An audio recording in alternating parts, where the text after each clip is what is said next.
Novak Djokovic, Tiger Woods, in fact, an entire football team, whether it's AFL or British football, every one of them have a coach. Coaching is such an important part of anyone's success. It's very rare to find somebody who's just done it all by themselves. Today's guest started his very first staffing business in 2004, scaled that to over $2 million in revenue, and then exited in 2008. Welcome to the show, Divyesh Nathoo. It comes down to speed of execution and coachability, the perfectionist struggle. He most recently founded RecruitR in 2022, and this business specialises in helping recruiters start their own business. Easy to write a check for failure. When people don't write that check, they have to live with regret. And the price of regret is something that they're only going to feel towards the end of their careers. A year into my business, I was flat broke. I had $400 in my account, no pipeline, and I was close to giving up. Then a friend dragged me to a free marketing summit. I didn't expect much, but I left with one strategy that changed everything. A week later, I sold $45,000 in retainers. There was no grind, no guesswork, just the right plan. And that's when it hit me. This industry doesn't need more hustle, it needs better strategy. And that's what this show is all about. The Be Rare podcast is for recruiters who've had that "what the F am I doing" moment and know that there's a better way. You'll learn how to earn more whilst working less and build a business that gives you actual freedom. I've used these exact strategies to generate over $20 million in billings while living life on my terms. And now I'm handing them to you. Hit subscribe, because the bigger this show gets, the more I'm able to pour back into it and into you as well. And also a huge thank you to JobAdder for making this possible. I'll touch more on that later, but let's get into the show. Welcome to this episode of the Be Rare podcast. This is a show for busy and burnt out recruiters who want to generate leads, increase their revenue, and automate their time. I'm your host, Jessica Kimber, and today I am joined by a multi-7-figure entrepreneur who now specialises in helping recruiters start up their own agency. Today's guest immigrated from South Africa in 2001 with his wife and small children at the time. He started his very first staffing business in 2004, scaled that to over $2 million in revenue, and then exited in 2008. He was then engaged by a labour hire business, and he built the temp headcount from 60 staff to over 200 active temps in just 18 months. He most recently founded RecruitR in 2022, and this business specialises in helping recruiters start their own business. He's a true leader and amazing at what he does. So welcome to the show, Divyesh Nathoo. Thanks, Jessica. It's wonderful to be here. No, thank you for coming on. And I'm super excited to have you here because I know that you speak to hundreds of recruiters every single month, and you've got such a wealth of knowledge in terms of what's happening in the market at the moment and how the world is moving. So that's what we're going to get into today. Excellent. But before we kick off, tell me a little bit about your story. Why did you start teaching recruiters and enabling them to set up their own agency under RecruitR? Well, I had 20 years experience, Jessica, in recruitment, and I felt this was the time for me to offer that guidance to recruiters who wanted to break out on their own. Every day I see recruiters locked into an organization slaving away, only to realize at the end of the career they've got nothing to show for it. And many of them are the ones generating the revenue, so it's fantastic to see them take that step out and start their own agency. Yes, amazing. And the work you're doing is fantastic. I know we've been working very closely together with some of your team as well. And it's just such a superb opportunity for people to really get that business in a box solution. But as you know, there's just so many people that feel like they're being held back. In your opinion, what are the top 1 to 2 things which are actually holding recruiters back from going out on their own? Good question, Jessica. I think the number one issue is the safety net of a paycheck. So very often people, when they're thinking of starting their own business, it's the first time they have to do away with the safety net of having that month-to-month secured income coming through. And the second fear, I would say, that prevents a lot of great recruiters from starting their own agency is the fear of winning clients. And it's actually quite funny because that's exactly what they do on a day-to-day basis. What do you mean by that? Well, a lot of recruiters are tasked with business development these days. It's very rare to find a recruiter or an end-to-end recruiter, as we call them, to be handed jobs on a plate. So very often they've got to go out and find their own clients. So in other words, they are already doing the job of an entrepreneur. They're going out finding clients, except they're finding clients for another agency or their current agency. I totally agree with that. I come across that all the time. I meet so many people who are top billers in their industry. They've worked for an agency. They've absolutely smashed it. But then when it comes to going out on their own, they realise the business side of things is just a whole different ball game, right? It's the business, it's the marketing yourself, your company, your brand, it's the scaling, the operations, the admin, and that entire side of things. But in addition, it's the mindset shift as well. And I know you work with a lot of recruiters that have been top billers and then actually go out and start their own agency. So in your opinion, what does it take in terms of that mindset shift to be able to actually succeed? Yeah, I think the first thing is when they hit that glass ceiling, isn't it? Most recruiters are either in a business that they don't have the opportunity to grow any further. A top biller, as you referred to them, is somebody I think that's doing over 300K a year. I would class them as a top biller. And I know there's many doing much more than that, 600, 800, maybe $1 million biller. And I think that glass ceiling prevents them from starting their own agency because they've got nowhere else to go. And recruiters are also managed by KPIs and performance. So they've put to the sword, and very often, they're not silly. They know what they are billing. So it's only a matter of time before they start to realize that I'm better off doing this on my own. That's such an interesting point, isn't it? Because I feel like when you go out on your own, one placement is like 2 months worth of salary when you work in an agency.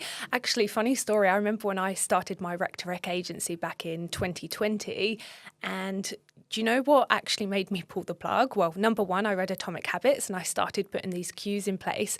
But the second thing and the actual catalyst for me starting a business is I was like, I only need 7 placements an entire year to generate 6 figures, which was my salary at the time, just over 6 figures. And I was like, I can make 7 placements a year. And that's exactly what got me started with starting my agency. But at that point, I didn't know what I didn't know. And I honestly wish more than anything, I had someone like you to mentor me and guide me and lead me on the path to success, and somebody who had that CRM or that backing as well.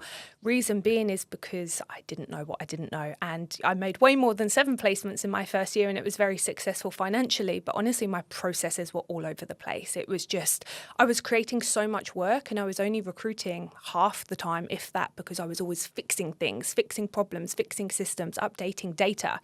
And that's also one of the reasons why I thought this podcast would be super valuable to our audience of recruiters, is because what you help with at RecruitR is actually putting those systems, processes, and all of that in place. So in your opinion, what would be the critical factors that recruitment agencies or recruiters looking to go out on their own need to put in place to be successful? Yeah, as you mentioned there, you do need a strong ATS and CRM to get your business started. And once you get that, it's also making sure that your whole tech stack is integrated. So a lot of people says, oh, yeah, I can just grab a CRM and off I go. But there's so much more to it, isn't there? So then it's obviously making sure you've got the right payroll platform that's integrated, your billing, ensuring you've got all your legal contracts in place, as well as, I suppose, just having that support as far as lead generation and marketing. So there's quite a few facets to launching an agency, and I think when you look at it all individually, it looks possible. But when somebody's going out all on their own and they're trying to get revenue, it's about being able to put all of those systems and get them up and running quickly. So speed is what we deliver. Absolutely. Maybe this is time for our secret announcement as well. So I've recently partnered with Divyesh and the team at RecruitR. They're doing amazing work, and the reason I chose to partner with them is really because I've seen what goes on behind the scenes and how much effort they really put into making sure that their team is successful.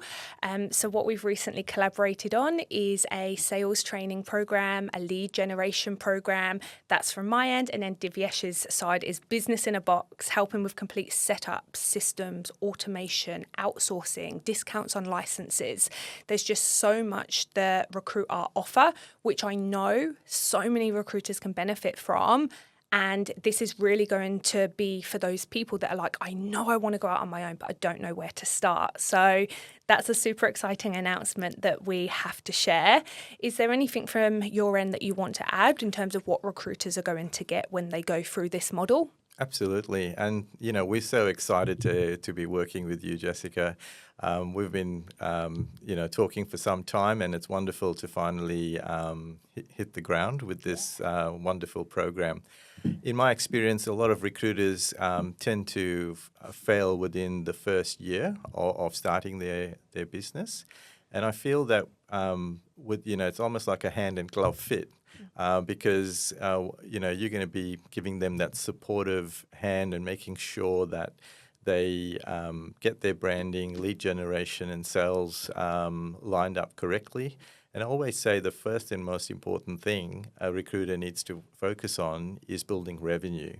And the rest of it we actually bring to the table. So, the brand, the label, the websites, the tech, the legal and the compliance, all the nasty bits. If they can get that in a box and obviously get your support to get their business going pretty quickly is what we're really excited about. Yeah, me too. I'm looking forward to it. And just to add to that as well, one of the reasons I did choose to partner with RecruitR on this type of model is also yourself and Sol as well. So for context, Sol is actually a partner in the business as well. And between the two of them, they've got 20 plus years business ownership experience. CEO, there's been multi-million dollar exits between them. And I think they really are set up for success when it comes to the business world, which is really what recruiters are missing, right? There's so many recruiters that are great at recruitment, but not the business side, because naturally they haven't been business owners before. And I really think that's where you guys add the value. So super excited for the next couple of months and to see the team grow as well. Thanks, Jess. Yeah, we're pumped. We can't wait for this to get on the road. It's going to be awesome.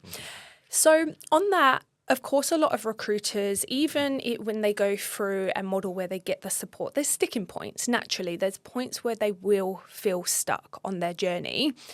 And in my experience, I noticed that a lot of recruiters seem to overcomplicate the process as well. And I know this is something we've spoke about at length in the past. So keen to know, how can recruiters just really succeed, generate revenue, but without complicating that process as well? Yes, Jess, I think the best way is to just keep it simple. Most recruiters overcomplicate it, pick a niche or two, and then just build a list of targeted clients and prospects and start there.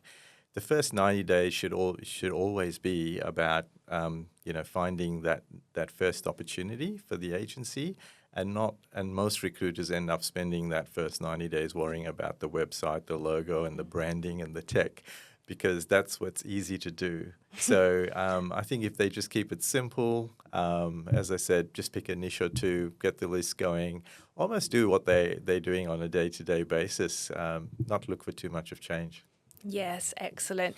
And totally agree. I feel like that was like an attack. No, I'm kidding, because my first 90 days owning RecX Recruitment, my agency, all I did was website stuff, and I had my logo, I loved it at the time. And I look back now and I'm like, I was making no money. Why did I do it? Why did I go down that path? But I feel like we're all guilty of it, right? And you just don't know what you don't know when you're first getting started.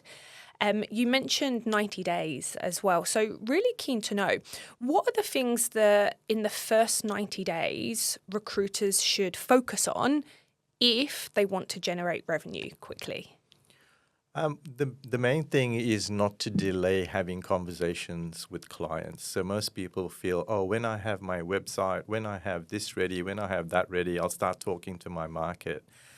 And I think by nature, people are generally very helpful. So as a recruiter, if you're going out and talking to your market and say, hey, I'm starting up my own agency, this is what I'm doing, this is my background, I really need your help. I feel most people are very keen to support the underdog. And if you delay your conversation, what happens is you're looking for perfection. And instead of doing that, it's much better that people start talking to their clients, start talking to their market, and hopefully you've got somebody in the background who's building up your business and all the assets that you need. Yeah, absolutely. And what I would also add to that is with the model that I teach, yes, it's sales training, yes, it's traditional, yes, it's building your database, it's getting on the phone, digital outreach, all of that stuff. But something which I really, really encourage people to do is start being present online, start posting frequently. And I don't mean that you need to have like a die-hard strategy from day one that it's 12 weeks, you're posting every single day. We don't need that straight away. But what you do need is a presence, because you'll be so surprised at how many responses you do get to your outreach when you've got some context and credibility around you and your services and what you do. When something makes sense to your audience, they're more likely to respond. The challenge that a lot of recruiters have is what they're offering doesn't quite make sense to the market, because they're just on their profile, it's recruitment consultant or director of so-and-so company, and then they just batch send a random outreach scripts to people. But if we scale that back a little bit, think about becoming the person that your audience actually wants to reply to, because if you can become somebody your audience wants to reply to, you'll get more responses, and then you'll generate leads quicker as well. So I think that's a real big difference between what we're teaching the team there at RecruitR as well, isn't it? It's, okay, we've got a bit of credibility online, then how can we build an outreach campaign around that using the various different methods that we teach? And we go through the traditional and the more online versions as well. So that's definitely something I think recruiters just overall can learn from, because the way our audience makes buying decisions has changed, and we shouldn't sell in the way we want to sell. We need to sell in the way that our audience buys, and it is online a lot of the time, and it just is what it is. So that's also something I know you've adopted yourself as well. You're crushing the personal brand on LinkedIn as well. Oh, I don't know about that, Jess. We can all take a page out of your book every day. I do my best. So working with a lot of recruiters, what would you say is the core factor that separates those who scale really quickly compared to those who do stay stuck and they focus on the wrong things? Is there any key traits? Let's be real, recruitment isn't what it was 10 years ago. Clients expect more, candidates expect everything. And if your systems are clunky or manual, you're already 10 steps behind. That's why I use JobAdder. It's built by recruiters for recruiters, and over 4,500 agencies across ANZ use it to ditch the admin, automate the boring rubbish, and actually scale smarter. Whether it's AI, integrations, or automation, JobAdder frees up your time to focus on what actually matters, and that's making money, and also placing great people and growing your business. If you're ready to stop hacking things together and start operating like a proper business, go to jobadder.com/Kimber and grab your first 2 months completely free. I only back tools that save time and money or give you freedom, and JobAdder does all free. Now back to the show. It comes down to speed of execution and coachability. Speed of execution means that instead of, as we spoke about earlier, instead of getting too messy, worrying about the brand and the logo and the website and looking perfect, speed of execution usually delivers quick results for a recruiter. And here we're talking, when we say quick, when you're starting your business, 90 days is quick. Yeah. Just to be clear. 3 years is quick. That's right, can be. Can be. So, I think, the perfectionists struggle. Yeah. So if you can leave aside your OCD for a little while and get out there and start talking to your market, nothing delivers results better than action. Totally agree with that as well. Something which I always say during my trainings is I can teach you the best framework, the best formula in the world, but if you just keep it in your head, you just won't generate leads. So you need to have the right framework with the right action as well. And in my opinion, the right mentors who can actually guide you on the right path. So let's talk about mentors. I know that's something you're also a really, really big fan of. How important would you say it is for recruiters or anyone really to have a mentor in their life that helps them? Look, I think we don't have to look far. The best sportsman in the world, and, if we look at Novak Djokovic, we know he's quite a character and some people love him and some love to hate him. But then you have people like Tiger Woods. In fact, an entire football team, whether it's AFL or British football, every one of them have a coach.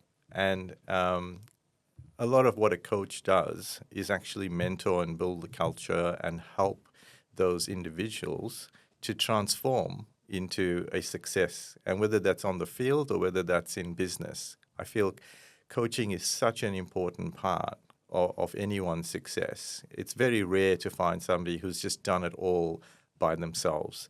So who you choose to partner with and who you choose to surround yourself with very often results in the success that you have. Absolutely.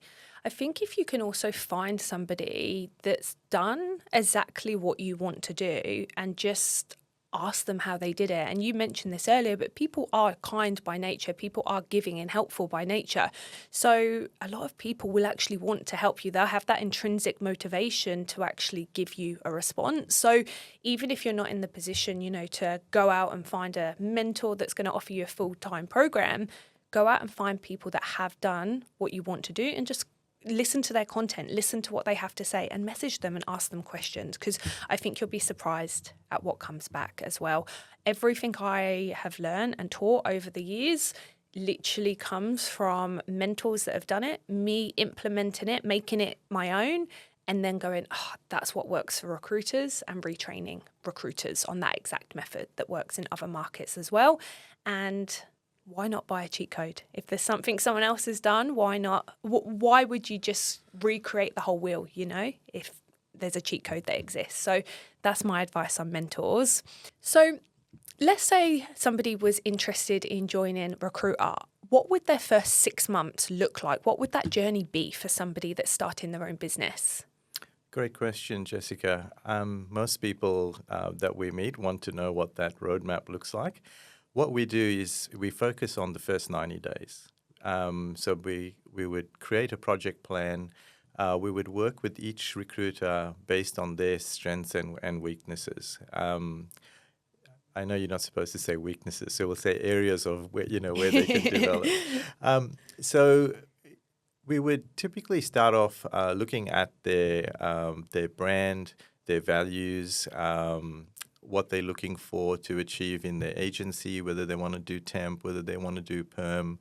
And once we do that, we would the team would set out a project plan, and that will involve everything to do with branding, the marketing, as well as all the tech and the compliance. So the first 90 days is the blueprint to be able to build a business, but that's what we are there for.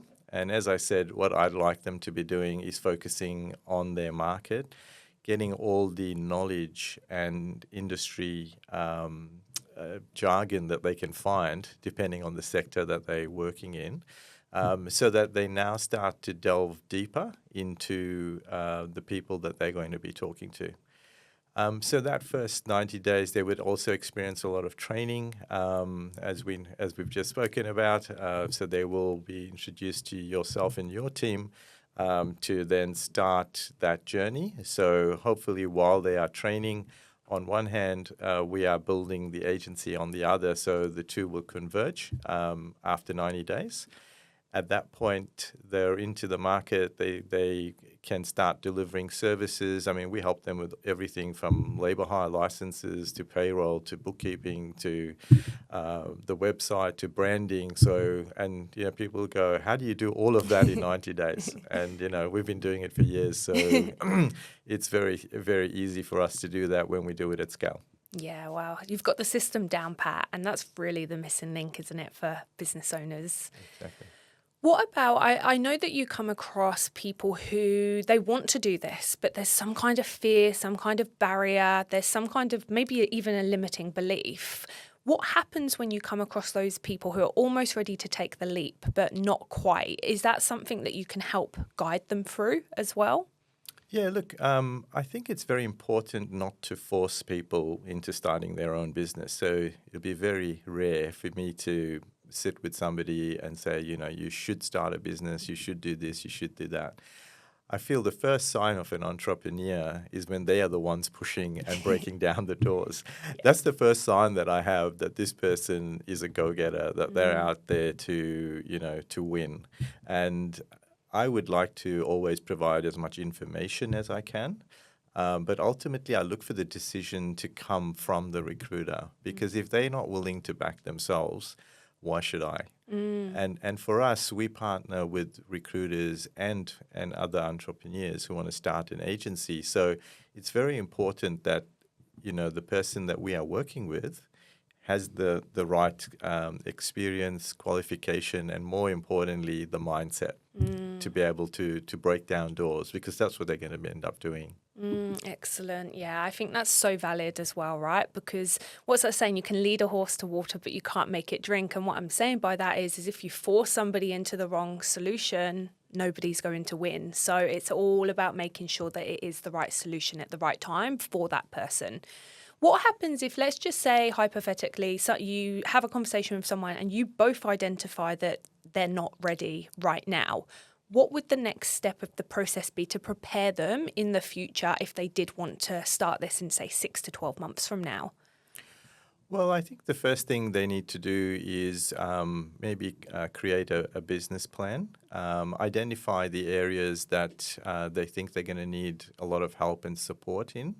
And maybe we sort of skirt around those issues first rather than, them wandering off on their own, thinking I'm just not ready. So one of the simplest things we can do is just put together a business plan.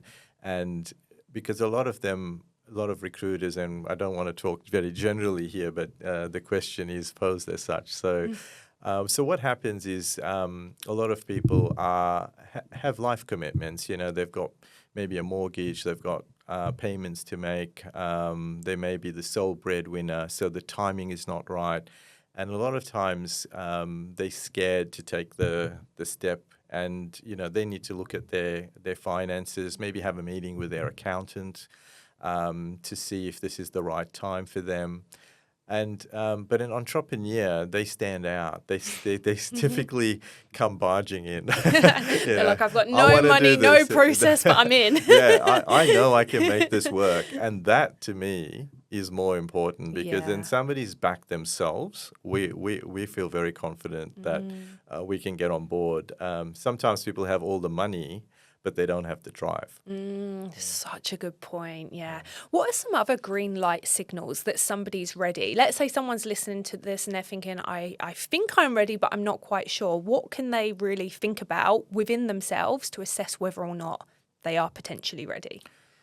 Well, if they're in recruitment, the first thing is to look back, and depends how many years they've been in recruitment. So, if they've been in the industry for a few years, what they should do is look at their average billings. So just not take the boom year that they had. Maybe look at what do their average placements look like you referred to earlier in this podcast was, you worked out that you needed 7 placements to break even.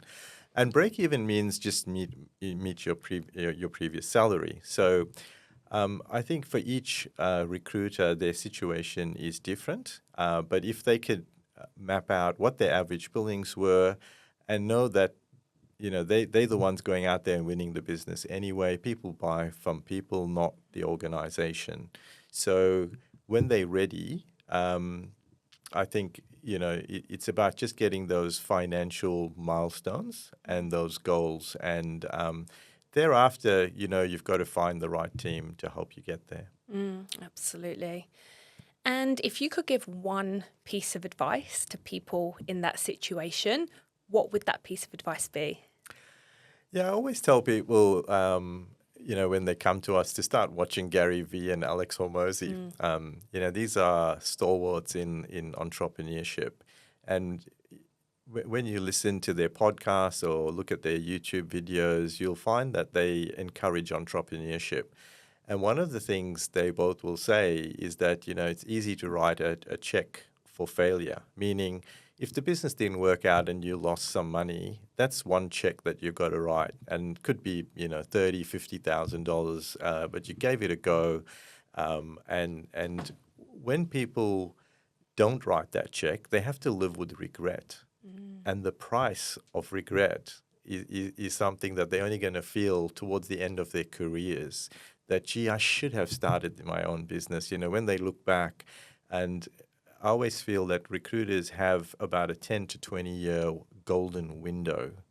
And in that time, they can either build a business for somebody else or they could do it for themselves. And most people say, I'm really killing it in the agency that I'm working at. And that's the thing that they need to change is why wouldn't you want to be killing it for yourself? Setting your future up.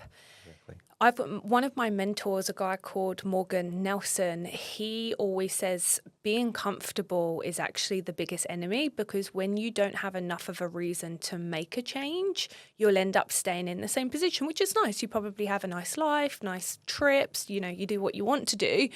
But you also are in a position where you don't quite need that jump enough, and the jump seems like too much hard work. And I know I've definitely experienced that in the past as well. So in my experience, anytime I've been comfortable, something's shaken it up, as it does in the business world, and has forced me. One of the biggest things for me is last year I had an accident. I fractured my face, my skull in a few places, my jaw, cheekbones, eye socket. And I was only delivering programs live at that time. And I got signed off work for like 10 weeks, and I was like, I have no business. I have no income. I can't deliver training. But I did, for some of my OG clients, I did rock up with a black eye. So that was quite fun. But actually the entire reason I've built online versions of everything that I do and pre-recorded them, and now I run a lot of them hybrid, which is what I do for you. The reason behind that is because I thought, if one day I can't work for whatever period, I need to know that my clientele can get what they've paid for, or, get what they need.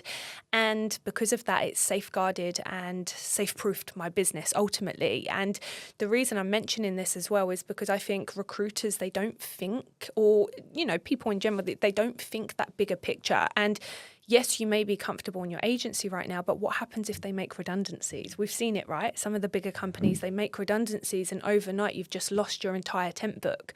Why not put protective measures in place, whatever they may be for you, to safeguard yourself and safeguard your future? So a little bit of food for thought there, but it's something that I've really found valuable over the years, is like thinking about that mentality and thinking, what can I do here to scale or make this more evergreen, So Absolutely. Is that something you've had experiences with in your career? This episode's nearly wrapped, but before you head back to pounding the phones or chasing cold leads, let me read you a message a student sent last week. He said, Jess, I made $42,000 from one LinkedIn post and a single DM. No follow-up, no cold call, it just landed. Now, this kind of result isn't luck, it's leverage. And that exact system, plus a whole lot more, is broken down step by step inside my school community. If you're ready to seriously grow your desk without burning out and start building the kind of brand that brings business to you, I'll see you inside. Just search Jessica Kimber School or click the link in the show notes. If this podcast is your vibe, our group was made for you. Yeah, I suppose my career, I've been an entrepreneur for a very long time, and I've worked in very different businesses. And, with recruiters, I feel like they really have already proven themselves. So the risk is actually very much smaller. Yeah. Just think, when you're starting something you don't know, how much greater the risk is, as opposed to going into business with something that you're already doing every day. So the biggest challenge, as you mentioned, you see recruiters sometimes deciding to start when they've been made redundant, or when suddenly they realize that, gee, I want to be in control. I want my freedom. And I think during the pandemic, COVID, many people realize that the brand is just a label above the head. It doesn't really represent anything else. And it's the individuals that are doing the business on the ground, that are talking to clients, that are talking to candidates. So for me, I just don't understand. Look, starting a business is not for everybody. And I'm the first one to say that. And I feel that when people do this, they should do it with their eyes wide open, understand the risks, understand the rewards, and then if they've got the go and the mindset to handle the stress and the excitement and the adrenaline that comes with running your own agency, most people 3 to 5 years down the line, the most common thing we hear is, I just wish I started earlier. 100%. That's it. When your hard work starts paying off, you're like, where was this all my life? Exactly. And then you have the freedom, to do what you want when you want. Of course, we can't all just put pens down and fly off overseas on holiday the whole year. But as you build a team, as you start to work with clients and you've got a strong relationship with them, there's a certain amount of freedom that comes with that. And I think that's when the entrepreneur suddenly realized that, gee, this is really good. Absolutely. Yeah, totally agree. My number one value is actually freedom in life, so it's so important. And I think once you get a little taste of that as well, it's just so hard to go back. And then you're in this, and I think Alex Hormozy says this, you're in that position where going back is too difficult, but going forward's also difficult. So you just pick a path and you always end up going forward because you can't go back to that life that you once had. So, exactly. And I think, and Gary Vee always says, we always think we're too old to start and or we're too young. And very often, it's what we just spoke about. It's execution. Yeah. It's just start, because that's when things happen. But you can sit there, it's like reading a book about how to run 100 meters. You can read that book until the cows come home. But it's only if you start running that you figure out what you need to do to run 100 meters. So true. Yeah. So different in practice, but so fun as well. That's it. Yeah. Amazing. So to finish off, if you could give one piece of advice to recruiters who want to succeed in the current market, what would that number one piece of advice be? I think I'd just go back to that saying, you can write that check for failure. So once you know what that number is, you can come to terms with that. And once you know what the risks are, and on the other side, if you know what the rewards are, so if we had like a simple thing where somebody was billing 300K, and if you knew that, okay, my downside of this is I'm going to lose 50K, and the upside is I'm going to make 300K next year, well, you could start, exactly, you just weigh up the options and just do it, because the last thing you want is in the sunset years of your career to go, to be swarmed with regret. And I think we've all heard this many times over, people regret what they didn't do more than what they did. Yeah, absolutely. Well, great advice. So if people want to connect with Divyesh, it's Divyesh Nathoo on LinkedIn. I will put a link in the description as well to connect with you. But thank you so much for coming on the Be Rare podcast. It's been amazing, and I'm super excited to release the episode. I think recruiters are going to love it. Likewise, Jess. The RecruitR team are looking forward to working with you, and we look forward to supporting a lot of recruiters on this journey. Amazing. Thank you so much. Thanks, Jess.